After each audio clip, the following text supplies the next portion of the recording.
भलाइ जति गर्नुहुन्छ, जति सोच्नुहुन्छ, तपाईँको भलाइ ईश्वर परमात्माले गर्नुभएको हुन्छ, परमेश्वरले गर्नुभएको हुन्छ। पिता तपाईँ हुनुहुन्छ, परमात्मा तपाईँमा सम्भव छ।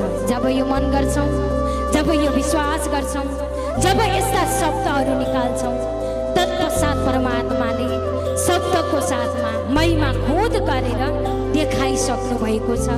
त्यसैले परमात्मा भन्नुहुन्छ, म तिमीहरूका अन्नबाली स्वाहा पार्ने रोग निको पारिदिन्छु र तिमीहरूका बारीमा भएका दागका बोटका फलहरू झर्ने छैन। बारीको अर्थ के हो त भन्दा हामी कहाँ के व्यवसाय गरेका छौँ, त्यो व्यवसायको आशिषहरू झर्ने छैन। आशिषहरू लटरम्म भएर आफूलाई पनि पुग्छ र सबैलाई बाँडेर खाने योग्य ईश्वरले पारिसक्नु